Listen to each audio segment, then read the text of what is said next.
Hello, everybody. How are you doing?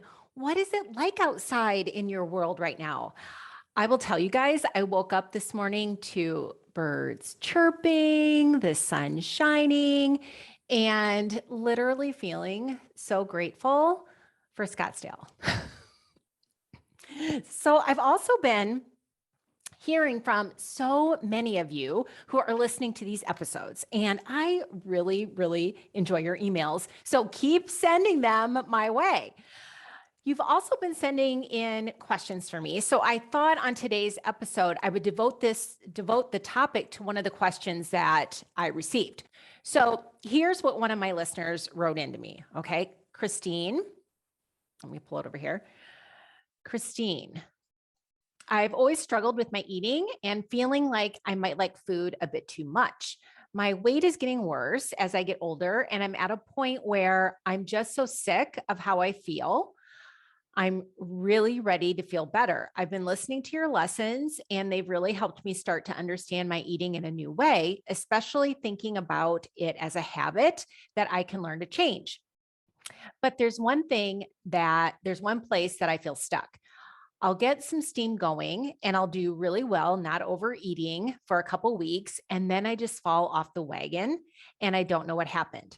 I seem to keep repeating this pattern over and over, and I don't know how to get back on track. Help. So, how many of you can relate to what this listener wrote about? Right? The idea that one day you were on the wagon, you were doing great, you felt good, and then suddenly you fell off and you have no idea what happened. I think that the really fascinating thing is this concept of being on the wagon or falling off the wagon is so widespread that it no longer applies to just eating, right? I'll hear people talk about being on the wagon or off the wagon when they're trying to kick any habit, but especially when people are talking about drinking, right? So today, I want to answer this question of why we fall off the wagon. But in order to do this, you need to understand the two really simple reasons why you overeat in the first place and how they're actually at odds with the concept of being on or off the wagon. So that's going to be the topic for today. Okay. All right.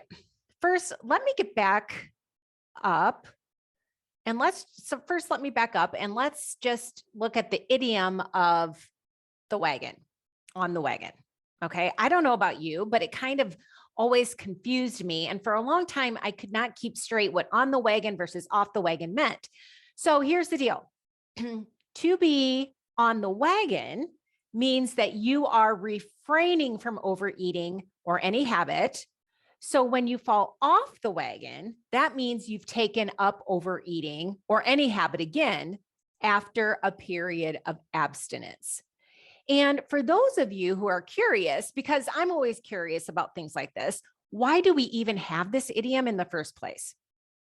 I did a little research on this and I found that the first time we started talking about being on the wagon was actually in the 1890s during the height of the temperance movement in the United States. Now, the temperance movement itself, it's a little bit of a misnomer because it did start out as a movement in the US. It was advocating for moderation around alcohol. It started out in connection with religious revivals that were taking place in the early 1800s. But by the time you get to the 1890s, it ended up a pretty radical movement that is no longer just calling for moderation. It's actually calling for complete abstinence and prohibition of alcohol. And so much so that they wanted the government to intervene. And that was a big part of the work of the temperance movement and other similar movements like it, like the Anti-Saloon League. This idea of asking politicians to actually intervene and prohibit alcohol. Anyway, so how is this connected to the idiom of on the wagon? So adherents at the time who gave up drinking would refer to themselves as being on the water wagon. So that makes a lot more sense, right? When water is part of the idiom. But what they were referring to is these water wagons or these water carts that would hose down dusty streets in the city. So you can imagine that the water in these water wagons was water for sanitation purposes, for cleaning a street, not fit for drinking. And so when you were saying that you were on the water wagon, it was suggesting how committed you were to not drinking alcohol. So the idea being that you would rather drink the water from a water wagon, water that's not really even fit for drinking, than have booze. And over time, we lost the idea of the water wagon portion. So it just became the wagon, which was the first iteration of the idiom. But then people started talking about falling off the wagon. So that's where it comes from. And I'll tell you that I hear from so many people this idea of, well, I just fell off the wagon. And when you think about it and you pay attention to this statement, it's such a passive statement, right? This idea of just falling off. So think about it, both being on the wagon and falling off the wagon. It's like your commitment to not overeat in the first place is being carried along by some force outside of you, right? So if you think about it, if you sit down on a wagon and you're not doing any of the work, right? The horse is doing the work, the wheels are doing the work, you're just along for the ride. So it's a very passive way to talk about your commitment, but it's also a very passive way to talk about when you're no longer committed, when you decide to overeat again or to start any habit again. So this idea of, well, I just fell off the wagon, I don't know what happened. So it's like you were riding along on the wagon and your commitment was being pulled. It was being carried by some other force, not by you. You were just along for the ride. And then all of a sudden you hit a bump in the road and you're thrown off because, wagons don't have seatbelts, and there goes your commitment. So you end up being subjected to the bumps in the road or the shakings of the wagon, and that jostles you off, right? Rather than the idea of you making a choice to get off the wagon and to start whatever habit it is again. So I just want to start by pointing out to you how passive both being on the wagon and being off the wagon are when you really think about it. And that's in part why I don't really like the phrase so much, because the more I came to understand it, the more I understood that it's really devoid of choice or decision making. So it's this idea of things in your environment that are happening to you, that you are being subject to, that are either carrying you forward in the goal that you want or jostling you off, right? There's not a lot of activity in terms of your own choices, your own decisions that you make. So now remember, I said how this is at odds with the two simple reasons why you eat. And there really are only two reasons, and neither of them has to do with being subjected to your environment around you or being totally passive or being carried along for a ride or just being jostled off. So when you decide to eat, it is for one of two reasons. The first is you make the decision to eat proactively, right? You decide ahead of time. You use your prefrontal cortex to plan and decide that you are going to eat. Absent of any urges, absent of any desire, it is a planned decision, right? And the second way that people eat is pretty much the opposite. You are still making a decision to eat, but you are eating reactively instead of proactively. So instead of planning a decision, instead of making a considered choice, you are responding in the moment to an urge, to desire, and eating from that place, eating from a place of being reactive. And that's not how a lot of us think about it, right? When we say the statement, I just fell off the wagon and I don't know what happened, we're not thinking about making a decision. We're thinking about something happening to us rather than us deciding to do something. But here's the thing.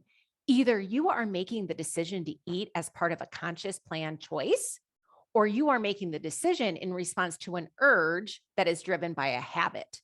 But either way, you are making the decision. Now, people will say to me, well, if it's part of a habit, then it's outside of my control. I wasn't aware of it. It just happened. I can't control it. And I want to tell you this. This is the biggest fallacy. The idea that if it is a habit, it is outside of your control. If it is a habit, then it just happens. You play no role in it. And this really is just a fallacy. I will tell you, you might be unaware of the thinking that is creating your desire and driving your habit. You might be unaware of the emotions that you're trying to cover up with food. You might be unaware of how that habit cycle works. But here's the thing. You can always become aware. Always. The option of awareness is always available to you. That is what makes the human brain so powerful. As humans, we can think about our thinking, right? We can think about ourselves. We can think about our habits, even when they feel unconscious. Our habits are not locked away from us, and they are not locked away from our understanding. You may feel like at this moment that you don't understand what's driving your habit, that you don't understand what's behind it, that you can't pinpoint what's going on. But that's just because you have not decided to direct energy to understanding the habits and to bringing awareness to your thinking. Now, again, you might say, well, I've really tried to understand why I eat more than my friends or why I eat more than other people. So I'm not suggesting that you haven't thought a lot about what's going on. Maybe that you haven't journaled a lot or spent a lot of time beating yourself up, because that's how usually most people, when they spend time thinking about it, they spend time thinking about, okay, what's wrong with me? Why is this happening? Why can't I be like this other person? So it's not thinking that's coming from a place of observation. It's usually thinking that's coming from a place of, let me beat myself up. Most people have not spent a lot of time really paying attention to bringing awareness to how their desire is created and what fuels it. And even understanding that their desire is in part created by what they're thinking. Most of us just think our desire is just created by food, right? End of story. So obviously, it's just food creating my desire. There's nothing really to think about or to be aware about, right? So when I'm explaining to people the idea that just because you have a habit, it doesn't mean that it's outside of your control. Just because you're not aware of how it's working doesn't mean that you can't get awareness. I'd like to take an example that's actually outside of the world of eating, because I think sometimes that's so fraught for so many people that it's easier to understand when we look at different kinds of habits. So in my 20s, I moved from one side of town to another. Now, when I was driving home from work, what happened on more than one occasion was that I would notice at some point I was going in the entirely in the wrong direction, right? I was headed to my old house. And the thing is that my brain was just on autopilot, right? It was just running a habit that it had done over and over and over again, which was leave work, get in my car, drive to the intersection, and turn right. But that wasn't a habit I wanted to do anymore. And I had to start doing all of that, almost all of it, but then get to the intersection and turn left, right? I was making decisions about how to get home. I was not out of control. I was choosing. My brain was deciding what to do, but these decisions were part of a habit for me. And frankly, a lot of times I was leaving work and I was not paying a lot of attention to what was going on. I was just letting habit run the show instead of bringing awareness to it.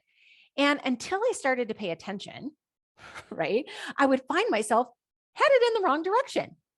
Now, a lot of people will talk about this, right? Especially with driving, right? This idea of, you get behind the wheel of the car and you start driving and you find yourself going to the wrong place, right? Like maybe you're going to your old job, or maybe you're going to your old home, whatever it is, your brain just starts working on a habit and going where you used to go over and over again. Now, you would never say, I wasn't in control of the car, right? It was just that habit is running the show and you're not bringing awareness to it. Now, here's the thing. When we tell ourselves, I don't know what happened, I just fell off the wagon, we're saying the opposite, right? What we're saying is, I wasn't in control. I wasn't making a decision.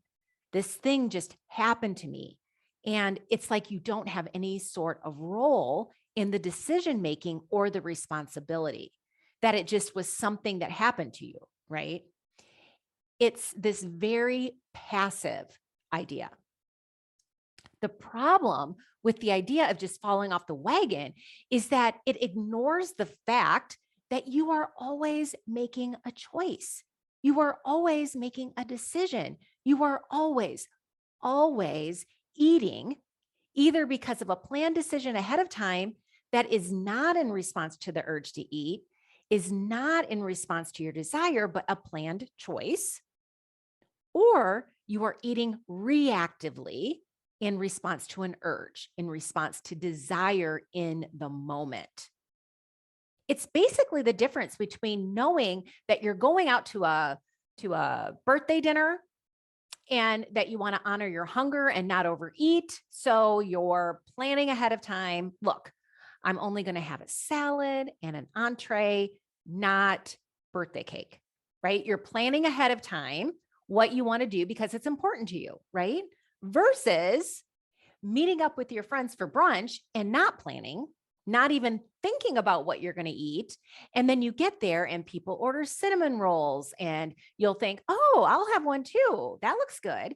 And then they get mimosas and you feel more desire, right? And then all of a sudden, your Saturday, which you were not planned to have a sugary, buzzy, or drunk Saturday, late morning, early afternoon, all of a sudden, there you are. But it wasn't you made that decision, right? But it wasn't a proactive decision. It wasn't a planned decision. It was a decision that you made in the moment.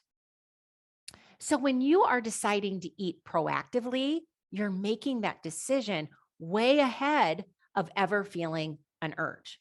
Okay. You're using your prefrontal cortex. You're saying that part of your brain that is in charge of planning and thinking about long term consequences is in control. And when you are eating reactively, you are eating in the moment in response to an urge. It's a spontaneous decision, but it's still a decision. It isn't planned. It isn't driven by it's driven by a habit that's in your lower brain. And it may feel like you're not even making the decision to eat. It just happened, but you did. You did make that decision. You did pick up that cinnamon roll. You did pick up that glass. You did head, to the drive-through, whatever it is, you did make that decision. You're just not yet exerting any awareness around the habit. You're allowing it to be unconscious, but you can always, always, always bring awareness to it. Now, here's the problem when you're eating from a place of responding to an urge. When you eat reactively, it reinforces this habit cycle. So you feel the urge, you have the desire, you have food, and then your brain gets a reward, right? Either the dopamine, right? Or the influx of dopamine, or also the reward of changing how you feel, being in a different emotional state. And your brain is like, hey, this is nice. I like rewards. Rewards are good. And then guess what? When you have that reward, then you have more desire. And then you're already in a place where you are responding to your desire to eat in the first place. So when your desire appears again for that second serving, that second helping, guess what? You say yes again. And guess what? For many people, this continues on, and you are just fueling this habit cycle. Nothing is wrong with your brain. Okay. We've talked a lot about this. Your brain is meant to run on habits. Habits are what make humans so efficient. The only problem is that you have gotten really, really good at overeating because of an urge and in response to an urge and saying yes to your urges and doing this over and over and over again. And every time your brain is getting rewarded, thereby reinforcing this cycle. Before you can learn how to change this habit, the most important thing is that you have to understand that even if it's a habit, even if it feels unconscious right now, it is still a decision. You did not just fall off the wagon. You made a choice. You made a decision to overeat. And that decision may have happened in the moment. You may not have been planning it. You may not have intended it, but it was still a decision. The thing that you need to do is start bringing awareness to that. You need to start to understand overeating and also commitment as not things that happen to you, not these passive things. You are not on the wagon along for the ride where your commitment is passively being pulled forward, not by you. You're just sitting there, but by someone else, right? And you're also not in the position where you just fell off the wagon and who knows what happened, right? There's no rhyme or reason. There is. You just need to bring awareness. And so this is why I really think that telling yourself that you just fell off the wagon in some ways is kind of detrimental. I really do believe that this idea of being on the wagon or off the wagon is a fallacy. What's really going on is that you don't yet know the thinking that contributed to your decision to overeat. And frankly, you're probably not even looking at it as a decision, right? But once you start to understand it in those terms, once you start to understand that, yes, you are making a decision, guess what? It brings authority back to you. You get authority about what's happening as opposed to saying that, I don't know, just things in my external environment bumped me off. I got jostled off the wagon. I have no idea how it happened. That's when you don't have authority. You need authority, right? You need to understand that you are in charge of the decision that you make, even when those decisions are connected to habits. That is the way that you will feel in control again, right? But right now, you just haven't brought awareness to it. And so that is the thing to really pay attention to. Never, ever tell yourself that you just fell off the wagon. Tell yourself, I decided to overeat. I made the decision to overeat.